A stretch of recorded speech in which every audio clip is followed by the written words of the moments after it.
If you guys want just a simplistic and basic, nice feeling ride for $700, this is what I would go with. This is the Gotrax CTI. The ride quality and the components that you get does not feel like a $700 bike. To start the review off, I want to talk about the 5 tests that I run each product through. The first one being speed. Let me show you how fast each of the 5 pedal assist levels go.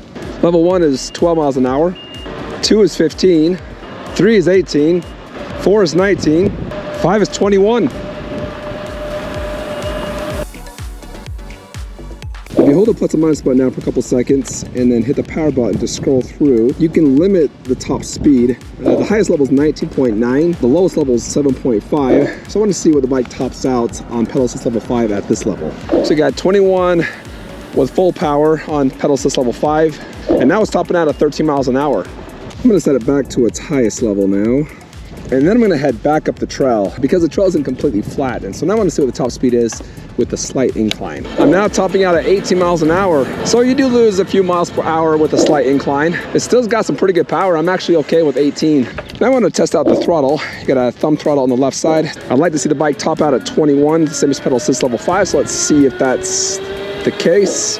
And it looks like it's slightly slower at about 20 miles an hour. Next is acceleration. And for a $700 bike, I thought it actually had a pretty poppy start. All right, for acceleration, I'm gonna lower it back down to pedal assist level 1 and see if there's any difference in takeoff power between the 5 levels. Very slow acceleration. And it felt like there was about 2 to 3 revolutions before the power came on. Okay, pedal assist level 2. Pretty much felt the same as pedal assist level 1. Pedal assist 3. Okay, definitely felt an increased power there. And now on 5. All 5 levels take about 1.5 to 2 revolutions for the power to come on. And then when it comes on, there is a difference between the 5 levels. Pedal assist 1, 2, and 3 felt pretty much the same. When I hit level 4, that's when I felt a noticeable change in power. I'm gonna find out which is more popular, pedal assist 5 or throttle. So throttle hits right away and off the line is more powerful than pedal assist 5.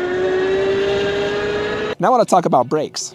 You got dual disc brakes. The right lever controls the rear brake, the left the front. It's a 160 millimeter disc, dual disc. There's no tail light. In fact, there's no lights at all, but you do have a rear reflector and then one on the front as well. There's motor cutoff. Got the brake lever pressed, hit the throttle. No gas, no power. I want to show you the braking distance between all 5 levels, topping each of the 5 levels out, starting with level 1 first. And I've got my spot marked up here so I know when to hit the brakes. It took me about 6 feet to stop on level 1. 12 feet from level 2, 15 feet from level 3,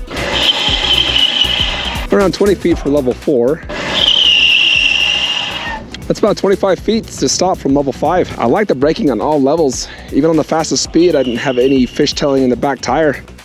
Hill climbing ability is always a little bit tricky with bikes in this price range. It's got a pretty small motor at 350 watts, but then you don't have a very large frame at 66 pounds. So I decided to take it up the same hill I take up most products. It's a half a block long, 26% grade, and the bike did pretty good. Taking a $700 bike up a 26% grade hill is just plain stupid. Speed Mode 5, 70% battery life. Gonna hit it with some momentum. Already feeling some good resistance. Oh yeah, you gotta help it out. You gotta put in some work. But it's trying. Doing a pretty good job. Coming up over the top at 6 miles an hour. Gotrax rates this bike to climb around at 8 to 10% grade. That's really going to depend on how heavy you are, but for a $700 bike, I thought it did pretty good on that hill. Now, as far as range, there's a 36 volt 10.4 lithium battery. You can remove that, charge it in the bike or out of the bike, and it takes about 4 to 5 hours to fully charge. And when I fully charged it up, I did take this on a range test. I was topping the bike out on pedal assist level 5.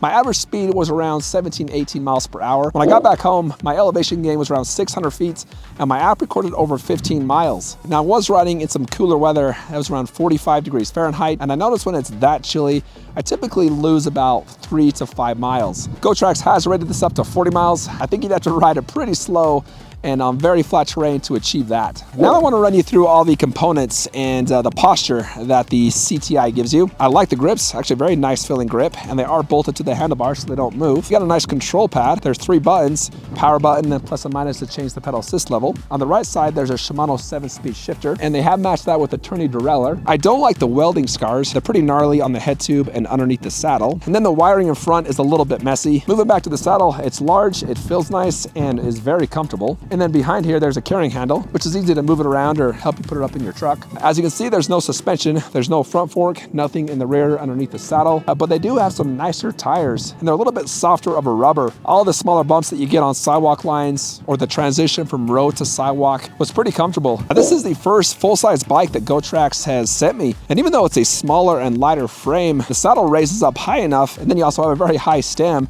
that it gives you a upright posture. For being a smaller frame, it actually fits my 5'11" size pretty good. The handlebars are back swept, so it's easy to grab the grips. That makes for a spacious cockpit, and with the adjustable stem, this does give you an upright posture, and that's even when the saddle's raised to fit my height. I can fully extend my leg. Overall, the comfort for a $700 bike is one of the best. I also like the handling. Handles a lot different than your fat tire bikes that, you know, if you're weaving in and out of the trail like this, it's reluctant to turn. This, it just responds right away. And the balance. The balance is really good. I'm pedaling now. If I stop pedaling, power cuts off nice and easy. If I begin to pedal, again, it takes a while for it to kick on, and when it does, it's nice and gentle. The delay in power is one of the things that I don't like the most about this. If I stop pedaling now, about a quarter of a second before the power kicks off. And then when I begin to pedal, there's 1, 2, 3, 4, almost 4 revolutions before the power comes back on. And that is one of the things that you do expect with cheaper end bikes. I see that a lot. And then using the throttle, if I release it, it cuts out immediately. If I re-engage now, about a half a second before the power comes back on.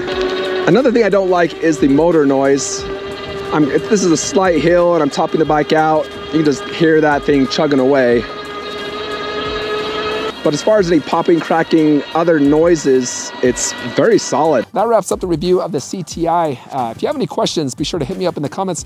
I'll do my best to get back to you. Also, if you do want to pick this up, I've got the link in the description. I'll be updating any discount codes, any sales, things like that throughout the year. So be sure to check back to save you some money if you do want to pick this up. As always, I appreciate you guys hopping on here and checking out my content, and have a good day.